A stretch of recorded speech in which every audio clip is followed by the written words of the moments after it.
Bene, mandi a tutti. Eccoci qua nuovamente a parlare anche un po' di quella che è l'attualità che mi viene segnalata da varie parti, anche sui nostri giornali, sulla nostra stampa locale. Ebbene, in Friuli, in questa nostra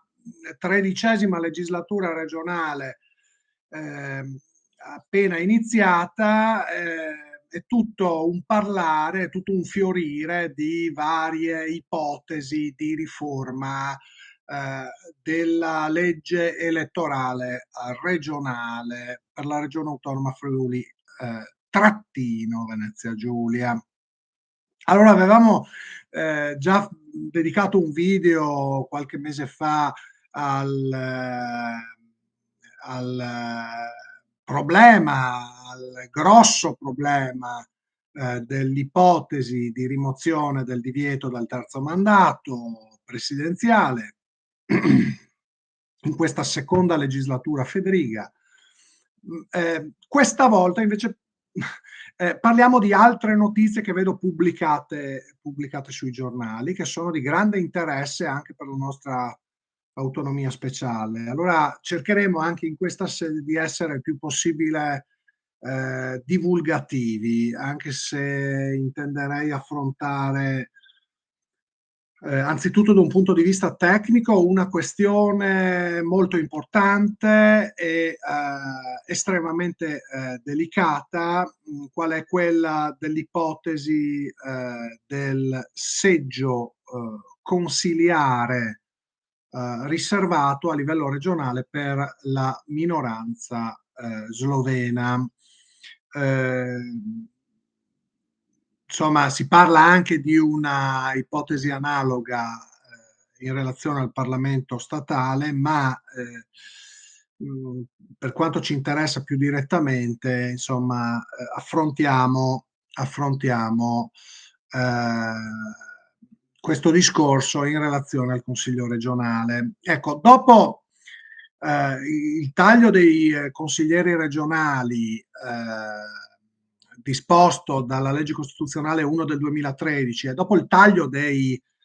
parlamentari statali disposto dalla legge costituzionale 1 del 2020, eh,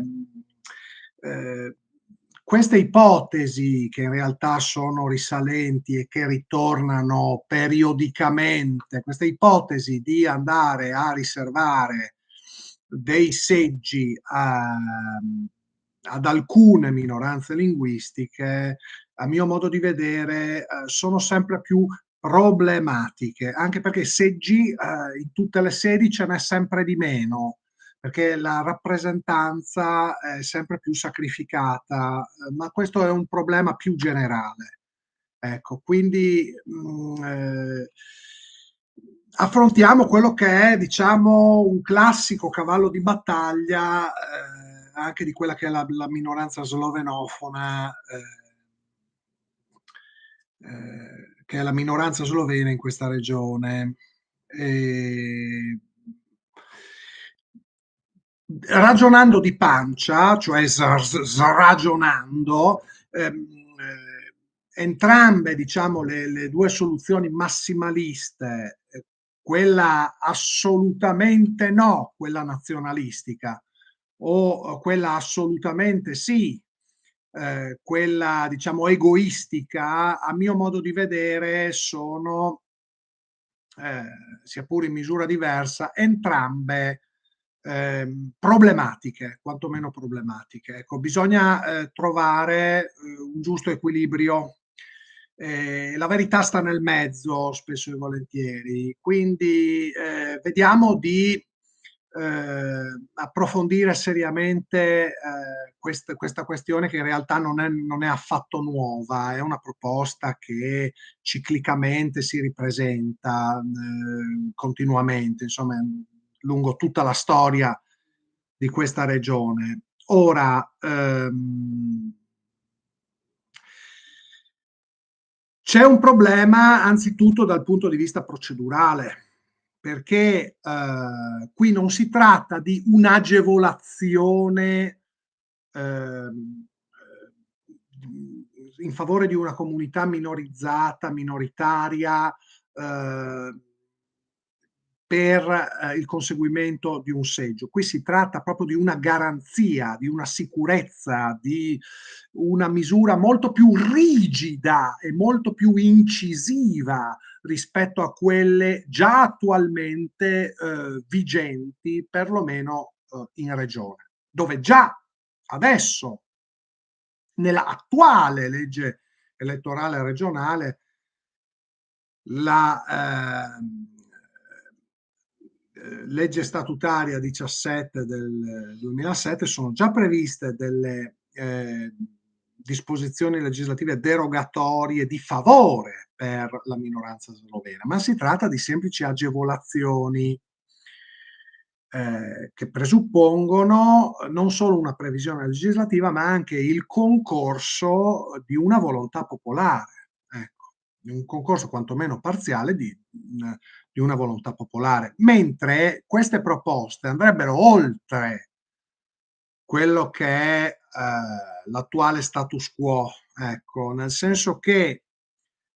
si prevederebbe qualcosa di molto più complesso, qualcosa di ulteriore, qualcosa di molto più problematico, nel senso che la portata di una deroga così ampia, così profonda, così incisiva, secondo alcuni necessiterebbe dal punto di vista procedurale del ricorso non a legislazione regionale, non a semplice legislazione regionale, qual è anche la legge statutaria, che pur rinforzata resta comunque una legge regionale, ma alla legislazione costituzionale, ovvero sia a una modifica dello statuto speciale che attualmente non prevede una riserva garantita di seggi sempre assicurata. Ecco. Anche perché, sempre dal punto di vista procedurale, sarebbe problematico andare anche a stabilire a quali circoscrizioni elettorali interne attribuire il seggio o i seggi eventualmente riservato o riservati. Per cui, a mio modo di vedere, nonostante la tutela delle minoranze linguistiche sia costituzionalizzata sia tra i principi fondamentali della Costituzione, sia diciamo nel famoso articolo terzo dello Statuto speciale,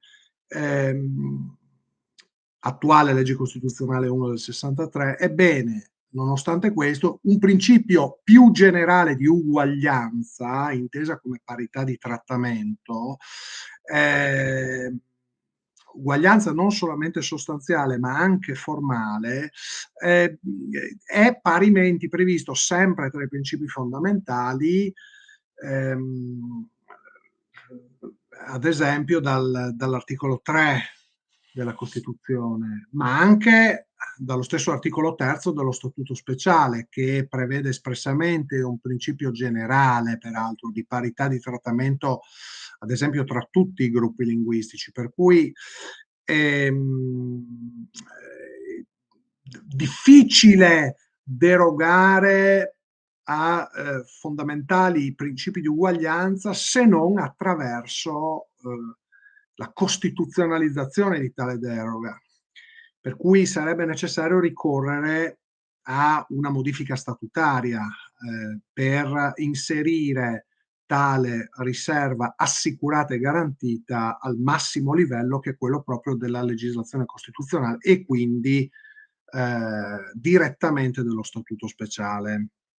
Anche perché il primo dei principi fondamentali è quello democratico, e questo è previsto dal primo articolo sia della Costituzione sia dello Statuto speciale, perché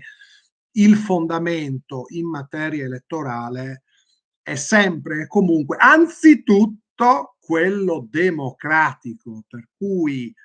il concorso, almeno parziale, della volontà popolare finché si desidera rimanere in un contesto democratico, diventa insuperabile, insostituibile, ehm, non può venire sostituito da una, previsione legislativa rigida, ecco. Quindi, già solo a livello procedurale, a mio modo di vedere, insomma queste, misure attive di promozione e di tutela così, spinte, diciamo così, generano delle controspinte perché, voglio dire, bisogna valutare, i principi fondamentali sia della Costituzione sia dello Statuto speciale, non isolatamente considerati, ma anche nel loro interagire a livello sistematico, per cui la situazione già così è complessa. Ma procediamo in questa analisi che deve essere necessariamente sintetica. Passiamo al merito di questa proposta. Nel merito è, ripeto, una ehm, ipotesi, quella del seggio garantito, ehm, tra l'altro alla sola minoranza slovena, una ipotesi davvero problematica, anche nel merito. Perché? Perché, bisogna anche fare i conti con quello che è l'attuale ordinamento speciale di questa regione autonoma. Nel senso che, l'articolo 3 dello statuto speciale, sul plurilinguismo, su questa materia trasversale del plurilinguismo che costituisce il fondamento stesso, dell'autonomia speciale di questa regione, e non a caso è inserito l'articolo 3 della legge costituzionale 1 del 63, diciamo all'inizio dello statuto speciale tra i principi fondamentali e fondanti di questa autonomia regionale speciale, no? Ebbene, l'articolo 3 è stato recentemente attuato da il decreto legislativo di attuazione dello Statuto speciale 223 del 2002, il quale chiaramente ed espressamente a livello paracostituzionale delinea una regione che è quadrilingue e vede al proprio interno legalmente riconosciuti ben tre gruppi linguistici minoritari diversi rispetto alla lingua ufficiale italiana. Per cui ehm, la minoranza slovena non può ignorare anche questi profili di merito, anche alla luce di quelli che sono i principi fondamentali di cui alla giurisprudenza costituzionale. Perché ancora più recentemente la sentenza 215 del 2013 della Corte Costituzionale ha chiarito in maniera un po' criptica, va interpretata, ma ha messo in luce quelle che sono le caratteristiche di questo ordinamento speciale per come è configurato quanto al plurilinguismo. Ebbene, la sentenza 215 del 2013, che è una sentenza tanto storica quanto poco nota, è molto importante da andare a sintetizzare, perché ha anche qui sia delle implicazioni procedurali sia delle implicazioni sostanziali. Dal punto di vista della procedura, alla regione autonoma viene riconosciuta una particolare, eccezionale forma di legittimazione attiva alla tutela sostanzialmente trasversale anche contro la legislazione statale di tutti i gruppi linguistici regionali legalmente riconosciuti. Ecco, quale interesse proprio dell'amministrazione regionale in quanto fondante, fondamentale, fondativo per la propria sfera di attribuzione costituzionalmente riconosciuta e garantita anche dal punto di vista processuale. Per cui è una sentenza interpretativa di rigetto, come si suol dire, e quindi meritale, che implicitamente riconosce in maniera chiara quella che è una particolare attribuzione della regione che può essere, e purtroppo non sempre lo è stata, insomma, può essere esercitata dalla giunta regionale in nome per conto della comunità regionale, ecco, rappresentata in tutti quelli che sono i suoi gruppi linguistici legalmente riconosciuti. Gruppi linguistici legalmente riconosciuti che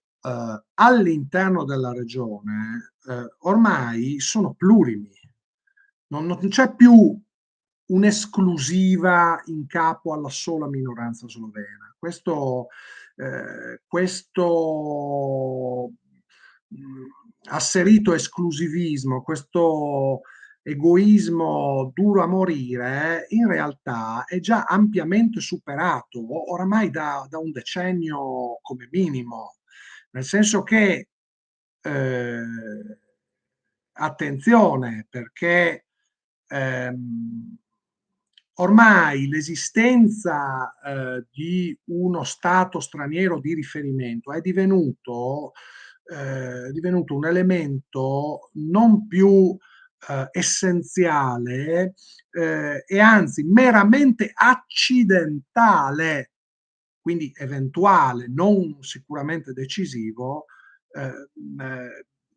in relazione a quella che è la nozione stessa di minoranza linguistica legalmente riconosciuta.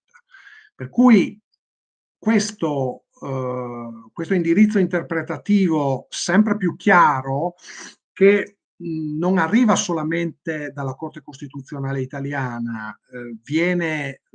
anche dal Consiglio d'Europa e dalla giurisprudenza della Corte EDU di Strasburgo sui diritti umani fondamentali. Ecco, questa evoluzione giurisprudenziale tendente ad allargare il novero dei gruppi linguistici legalmente riconosciuti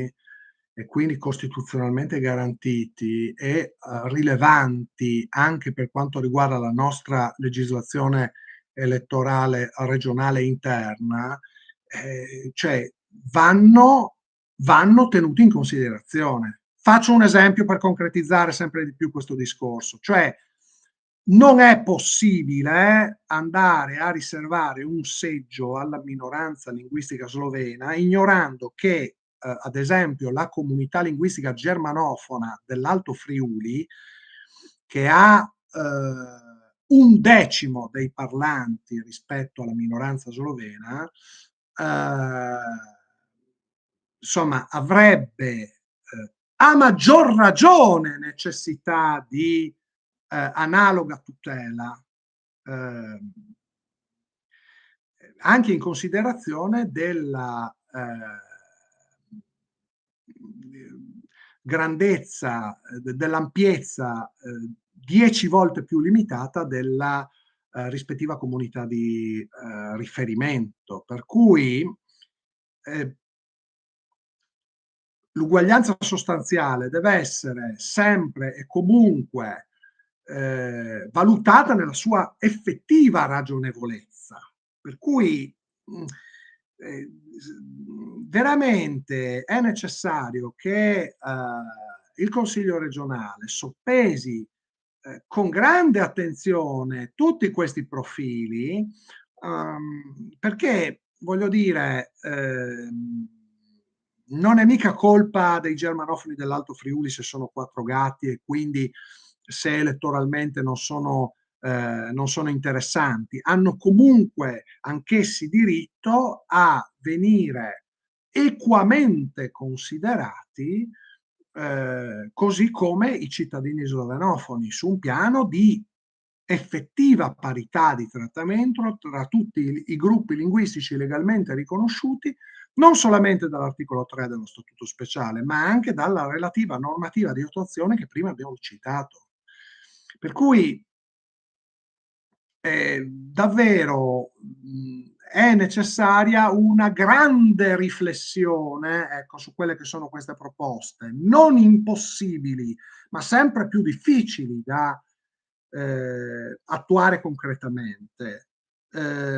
Anche perché, e qui chiudo facendo un discorso più generale e richiamando anche quelle che sono le implicazioni della giurisprudenza costituzionale generale resa sulla legislazione elettorale politica, quindi le due grandi storiche sentenze, uno del 2014 e 35 del 2017. Nel momento in cui vi sono deroghe a un principio di uguaglianza, di parità di trattamento tendente alla proporzionalità,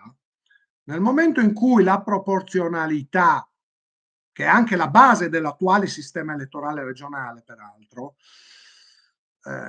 razionalizzato quanto si vuole, ma comunque a base proporzionale. Ecco, nel momento in cui la proporzionalità viene derogata, è necessario andare a garantire una soglia minima. Ora, le soglie minime non sono richieste dalla giurisprudenza costituzionale in materia elettorale solamente per le deroghe che stanno in alto, quali sono ad esempio i premi di maggioranza, ma anche per le deroghe che stanno in basso, quali sono ad esempio i premi di minoranza o ad esempio altre forme di riserva di seggi o anche solo di un seggio, le quali ultime non possono mai prescindere dall'effettivo apporto di voti validi, di un minimo di voti validi.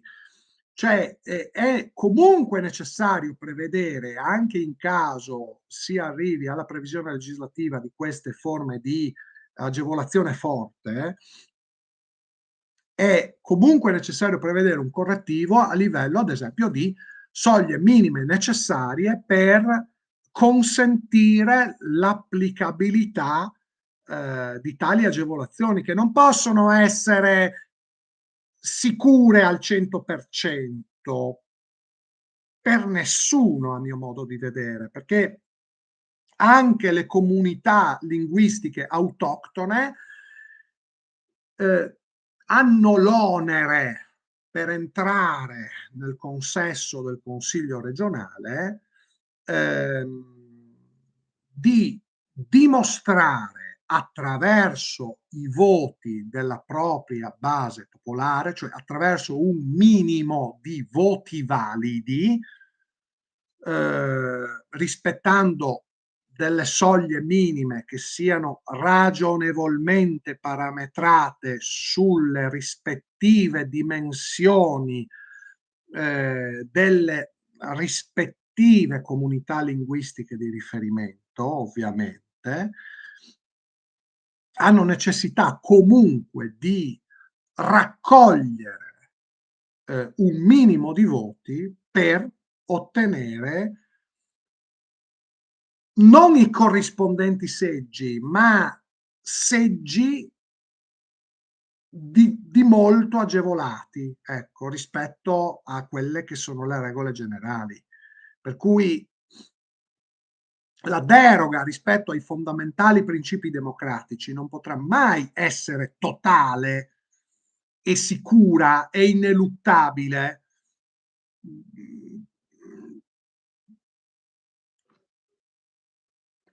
Cioè, altrimenti il rischio qual è? L'incostituzionalità di queste misure. Per cui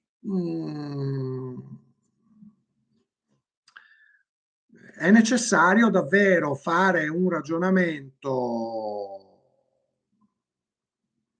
freddo e complessivo che vada al di là del proprio orticello e tenga in considerazione quelli che sono i principi generali della giurisprudenza costituzionale a livello statale, se non anche europeo, e anche quello che è la situazione complessiva di quelle che sono tutte le variegate e complesse comunità linguistiche regionali legalmente riconosciute. Tra l'altro, il gruppo linguistico sloveno è quello che, almeno dal punto di vista sociolinguistico, è quello che presenta minori problemi per certi versi. Adesso che siamo anche in tema di bilancio, siamo a fine anno e il Consiglio regionale sta votando il bilancio, bisognerebbe prendere quanto la regione autonoma spende ogni anno in favore dei cittadini slovenofoni e dividerlo per 10 per avere un'idea di quanto spetterebbe ai loro colleghi germanofoni o moltiplicarlo per 10 per avere un'idea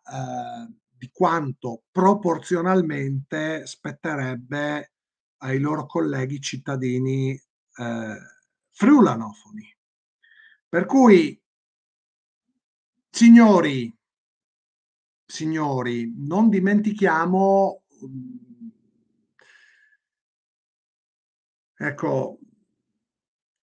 un rispetto che deve essere necessariamente sistematico dell'ordinamento sia costituzionale sia statutario. Eh, Non voglio essere minimamente polemico nei rapporti con la minoranza slovena, ma mi rammarico un po' del fatto che gli slovenofoni non dico che abbiano la puzza sotto al naso, ma diciamo hanno ancora questa tendenza mai sopita, non ancora superata, a considerarsi i migliori o comunque quelli più importanti o quelli, sì, sicuramente per certi versi dal punto di vista storico sono anche i nostri fratelli maggiori, abbiamo sicuramente molto da imparare gli uni dagli altri. eh, tuttavia,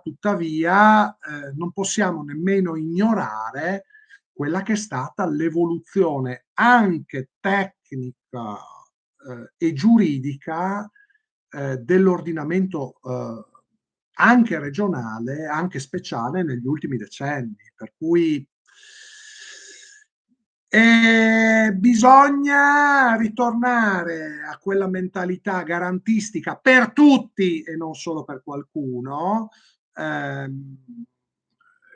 che si fonda su quelli che sono i famosi pesi e contrappesi, che vanno un attimino, a mio modo di vedere, ricalibrati nell'ambito di questa regione,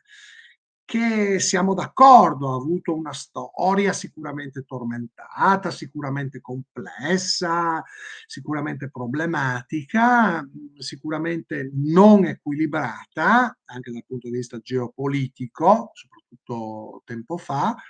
ma che sicuramente non per questo può violare non solamente la Costituzione, non solamente la giurisprudenza costituzionale, ma io direi anche questo ordinamento speciale per come è articolato attualmente, per come si è sviluppato negli ultimi decenni, per andare a prevedere esclusivamente in favore di qualcuno eh, ciò di cui anche altri avrebbero bisogno, a maggior ragione. Per cui È ora di finirla di dimenticare, i cittadini, germanofoni dell'Alto Friuli, che sono,